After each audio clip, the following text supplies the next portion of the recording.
That's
Study war no more.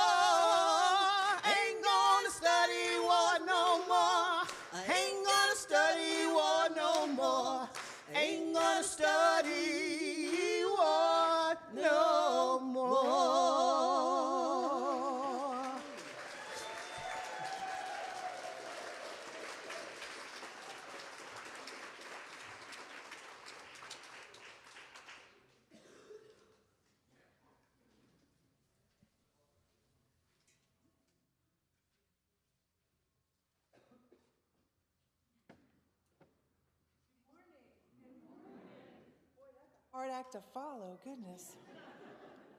My name is Gail Stevenson, and I serve as the treasurer of the Board of Trustees of the Unitarian Universalist Church of Spartanburg. I'm delighted to welcome you all this morning, whether you are here at UUCS or virtually. This is a welcoming congregation where everyone is welcome, just as we each are. If you are visiting with us this morning, we would love to meet you to share more about the life of this congregation. Visitor cards may be found in the pocket in the back of the chair in front of you. Please feel free and welcome to fill one out and place in the offering plate during the service so we can connect with you. There are many important announcements in the sheets titled Connect at the back of your bulletin this morning. Please open your bulletin to see all that you can be a part of. Here are a few highlights. After today's service, we will have a talkback session, and Fred Stoll will also lead a facility walkabout, rollabout, sit about, talk about, to discuss improvements excuse me, to the sanctuary and to Wild Hall. Our next pathway to membership class will be Sunday, March the 10th, following the morning service. Lunch and childcare are provided. Come to learn more about the UUCS and how to be a part of this thriving congregation. Excuse me. Pardon me. Registration for the church-wide mountain retreat is now underway. Come gather at the mountain on April 12th through 14th. Registration ends March 29th. Just as a reminder, the coffee hour is after the service today in the fellowship hall. And now let me introduce our annual fund drive team, led by Amanda Richardson and Kimberly Hall. We are making major headway in our annual fund drive, and we want you to be a part. As they come to share an update with you, I will add my voice to their appeal. Please turn in your intent to give form so we can continue to create the world of which we dream, a world where we each belong, where each has enough, and no one has to be afraid. And as a treasurer, I definitely ask, please consider that. It makes my life so much smoother. Thank you all for making this a place of care and kindness for every one of us. Thank you for making this a place of joy.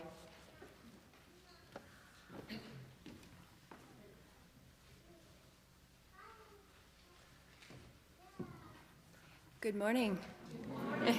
My name is Kimberly Hall, and I'm co-chair of the annual fund drive, along with Amanda Richardson. Wow. I am blown away by the generosity of our community. We have a quick update from what you see in the bulletin today. So far, 82 households have submitted their pledge, represented by the light bulbs here, for a total commitment of $203,752.36.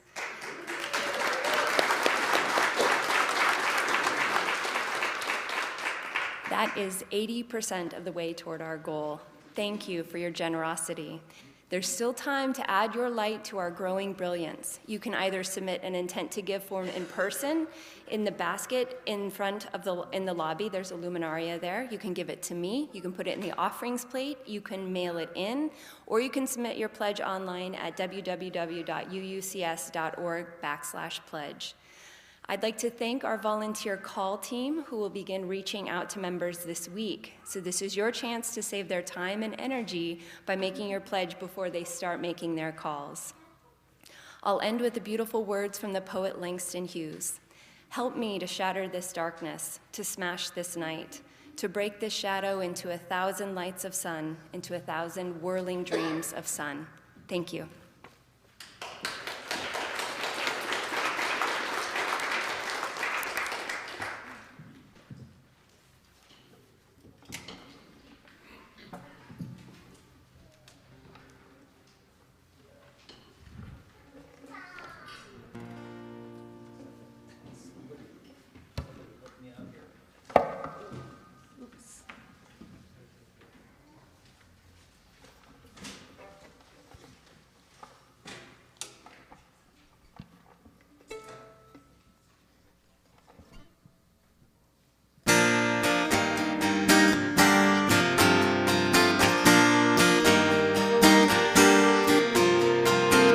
Don't you know they're talking about a revolution? It sounds like a whisper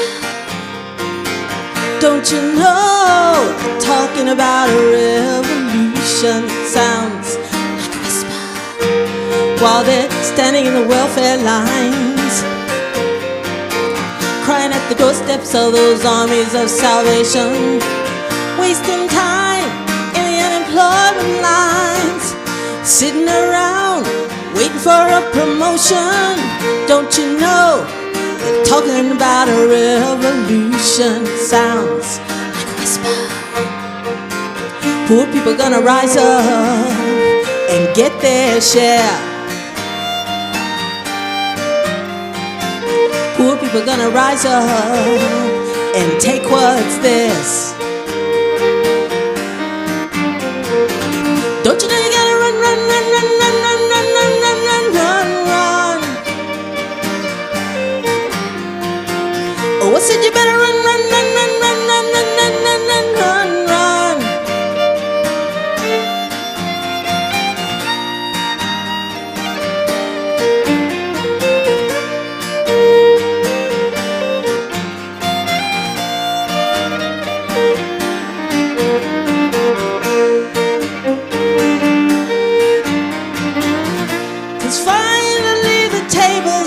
Starting to turn, talking about a revolution.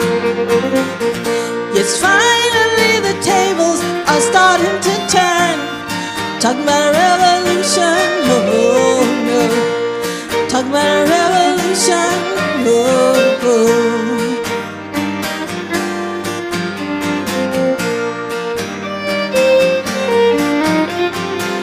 While they're standing in the welfare lines, crying at the doorsteps of those armies of salvation, wasting time in the unemployment lines, sitting around waiting for a promotion. Don't you know they're talking about a revolution? It sounds like a whisper. Finally the tables are starting to turn, talking about a revolution. Yes, finally the tables are starting to turn, talking about a revolution.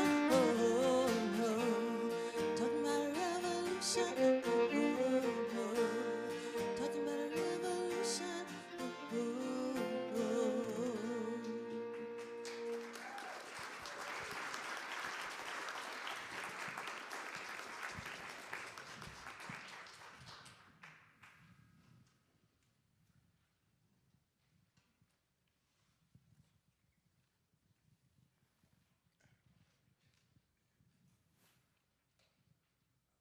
Camera, I was going to sit where I was. This is too important to sit. My name is Stan. I'm going to read another. Can you hear me? Can you hear me now? Yes. Thank you. From the poem, Let My People Go, James Weldon Johnson's God's Trombones. If you missed it last night, you missed quite an affair. But there's 400 years, 400 years, they held the Hebrew children down in Egypt land, held them under the driver's lash, working without money, without price.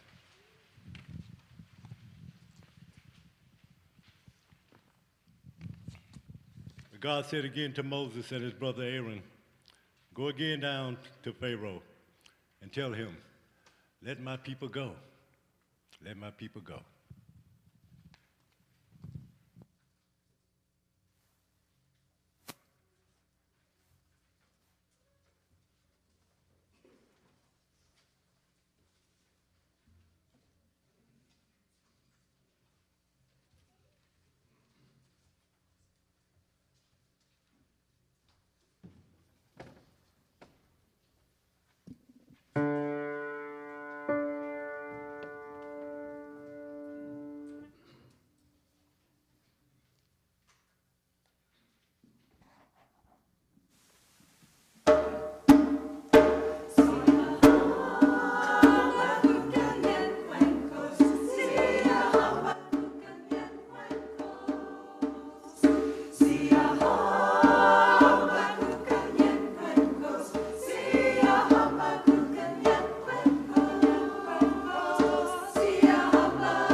Good morning. I'm Paula Swaney, and I'll be serving as your worship associate this morning.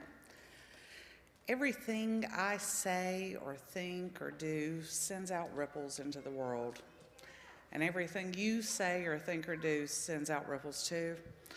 And because we choose to gather together in this community, our ripples have a tendency to ripple up against each other. Our rippling bowl represents how we share these moments as a community.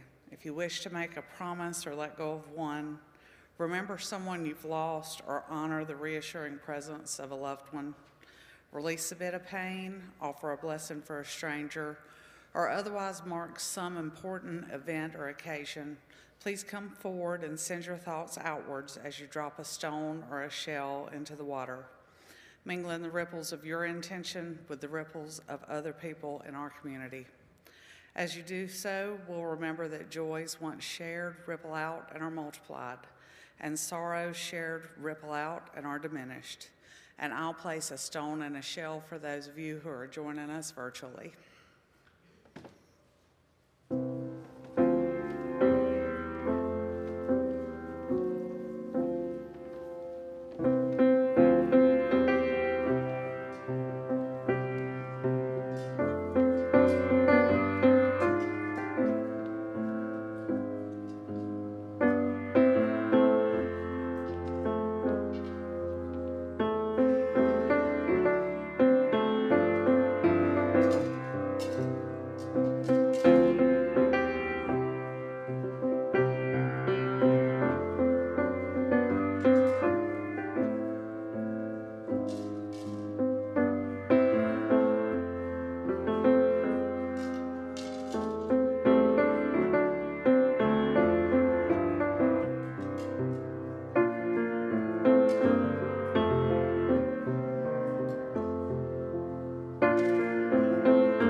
Because we're a community that embraces diversity of all kinds, we're not united by dogma or beliefs.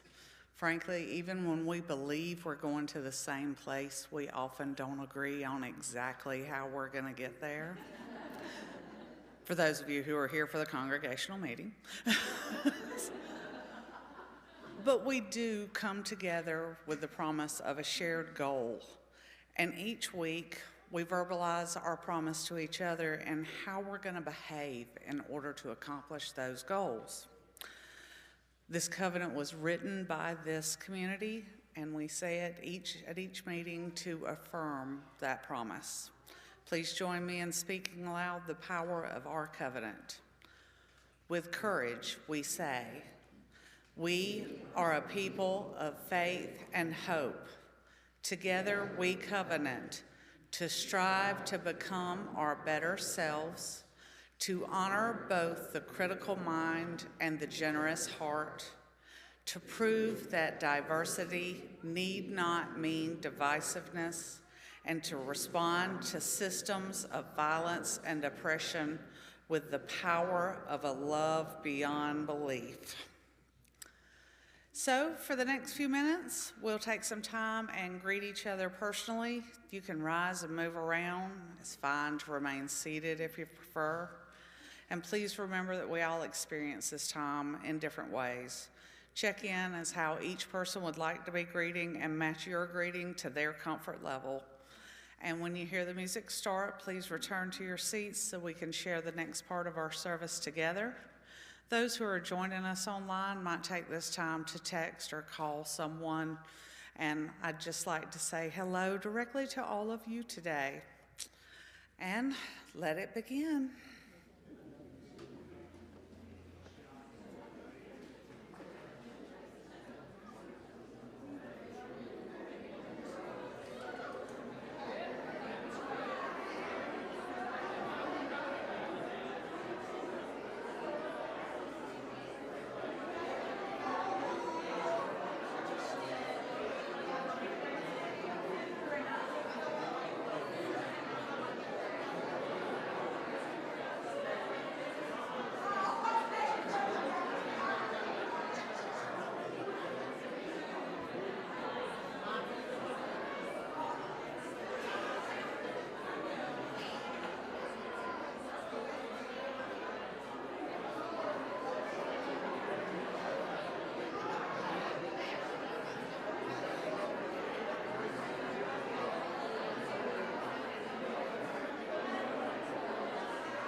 We each contribute to this community with a multitude of gifts.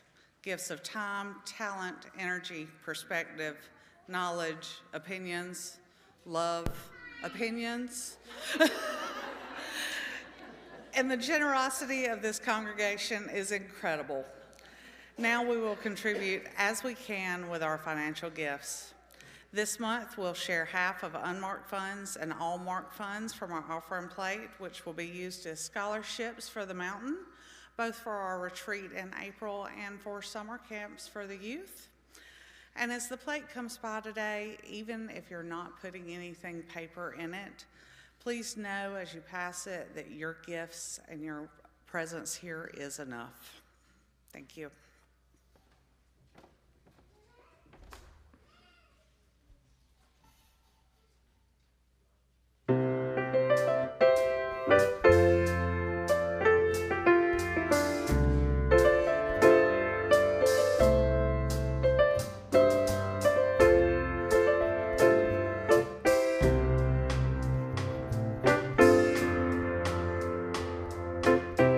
The higher you build your barriers,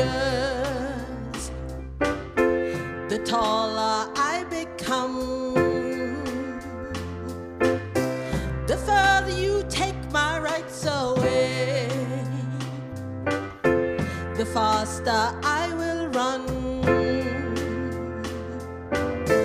You can deny me, you can decide to turn your face away.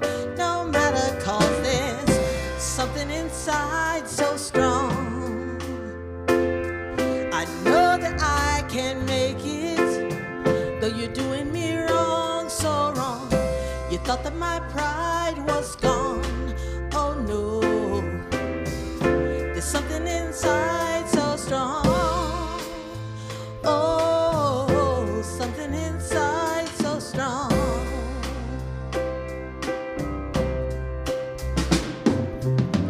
The more you refuse to hear my voice, the louder I will sing.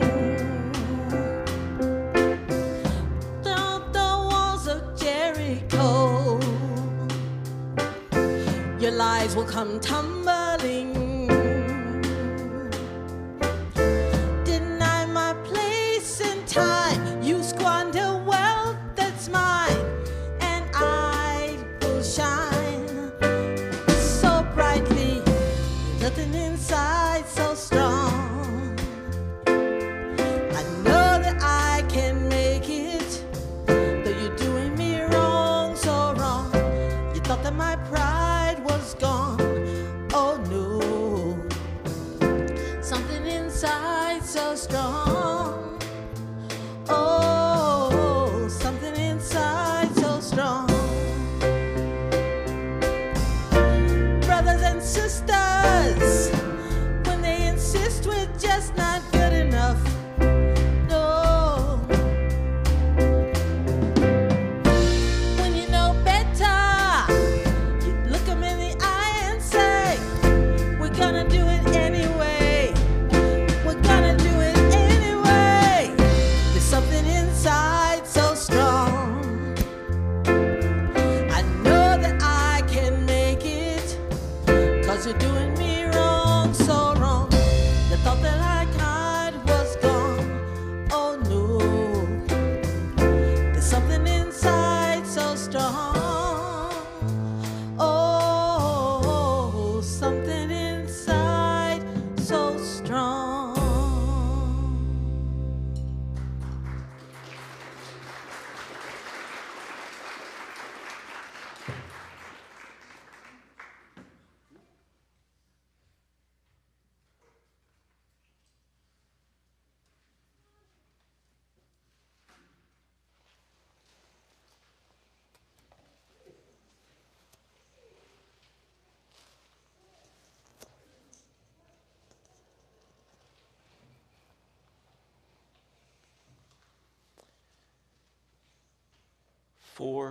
Years.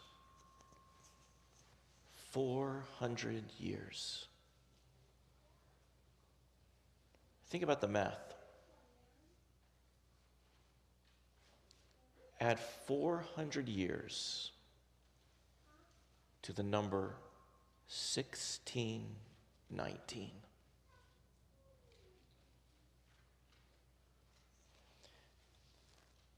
The story of the Hebrew children's exodus from Egypt may not be a story that is meaningful for some of us, and that's fine. It may be a story that some of us find some meaning in, but have serious doubts about the historical, scientific authenticity of it, and that's fine too.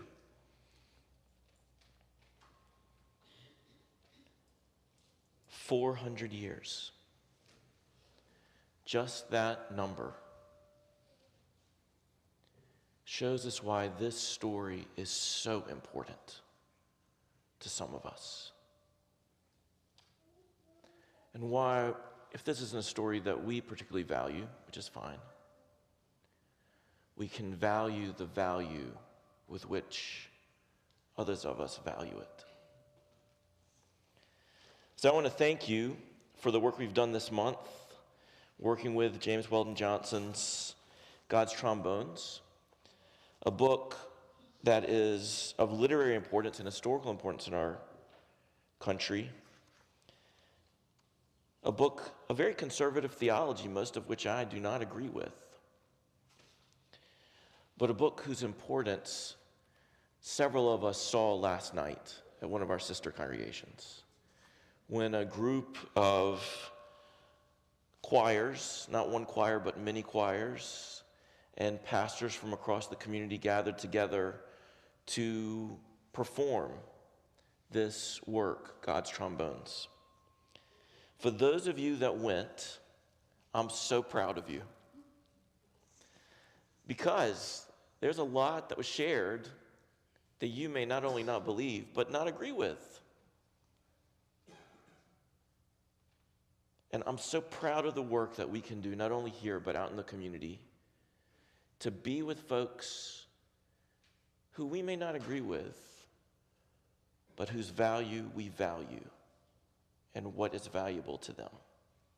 It matters so much. And for those of you that were there, whether you agreed or disagreed with any part of it, I sure hope you felt it. Say that louder. I hope you felt it. Because something was being communicated more than literal meaning. An energy was being shared. A hope and a power within us, something inside so strong, calling out for a world that can be. And if you sat in that room last night, or for those of you that didn't, if you can just imagine, basically an experience of nuclear fusion where people collide and merge and an energy source equivalent to the sun explodes within one sanctuary in Little Spartanburg, South Carolina. Just imagine that.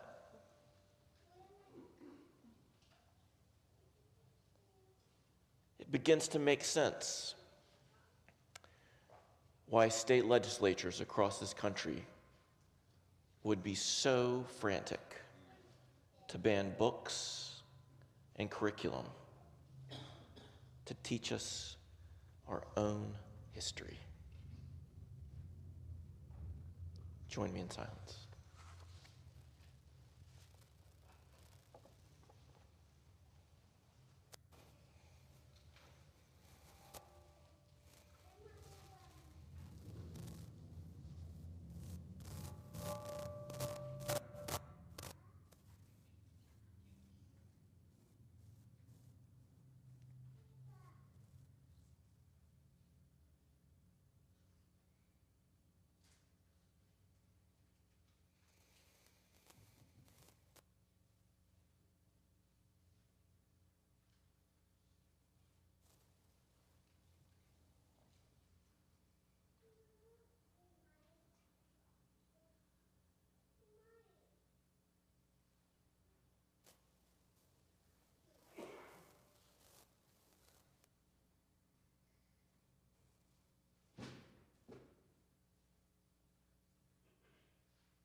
This is not a perfect space, but I'm so glad it is a space where we strive for one another's freedom.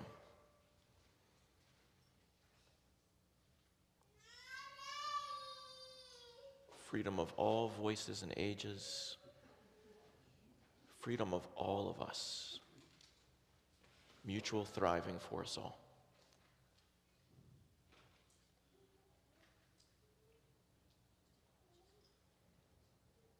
Liberation.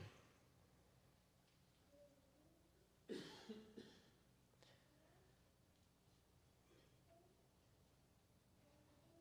want you to imagine for just a moment, in whatever way you understand this metaphysically,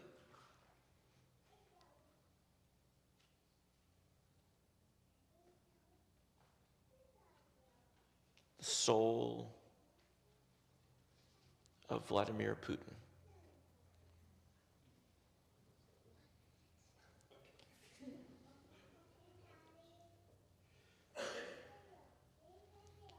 Holding him with the regard that we hold for all human beings.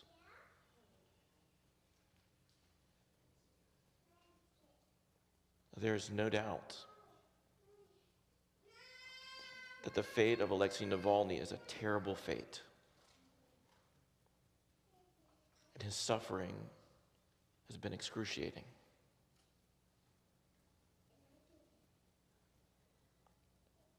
Imagine the soul of the person who chose to treat him that way. Mindful of the thousands upon thousands of people who have died in the Gaza Strip. Consider the souls of the Israeli war cabinet,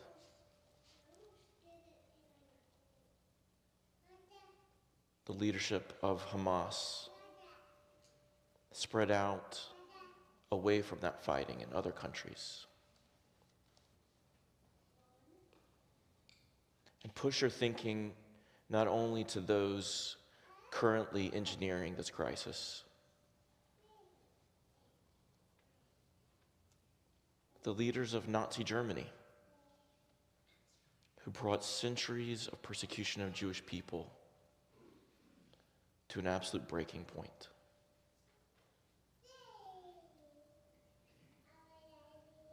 And the souls of the British imperialists trying to manage the Middle East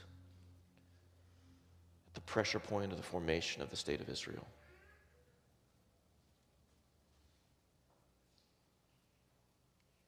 And the souls of the U.S. leaders, isolationists not in the 2020s, but in 1930s, who turned boats of refugees away from our own shores.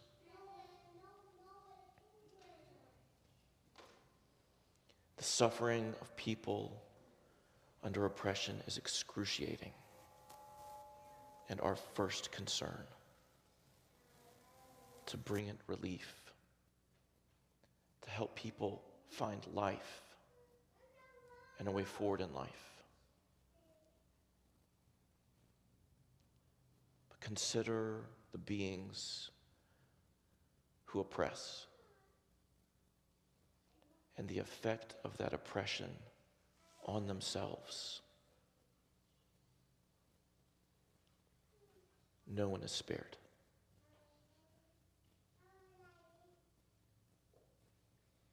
Or if all this talk of souls is too vague and impractical for you, think of it like this. Imagine building the wealth of a nation on the backs of a people, and thus incurring a debt, an unpaid due for all that was taken. And then compound the interest on that debt by 400 years. The liberation we seek is for us all.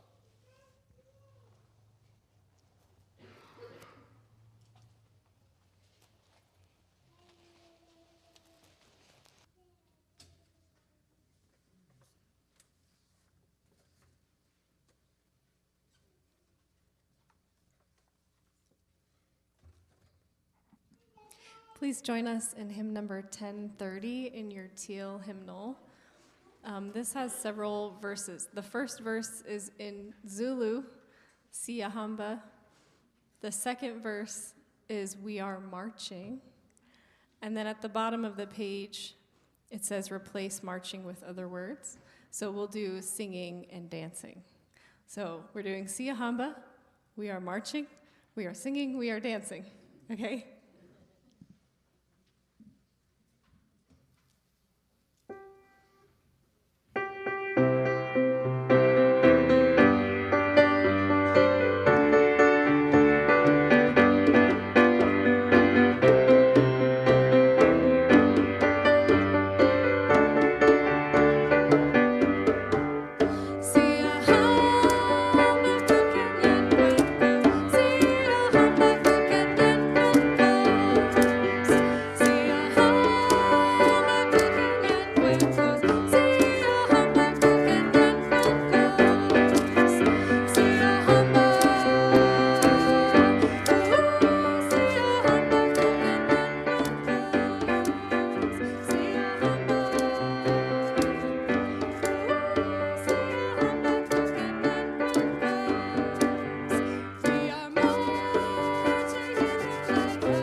Listen, listen, O you sons of Pharaoh.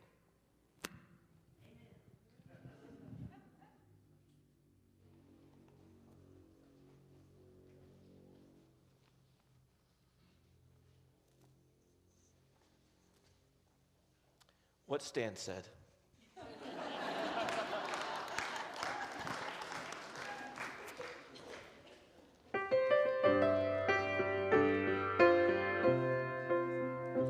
We have spent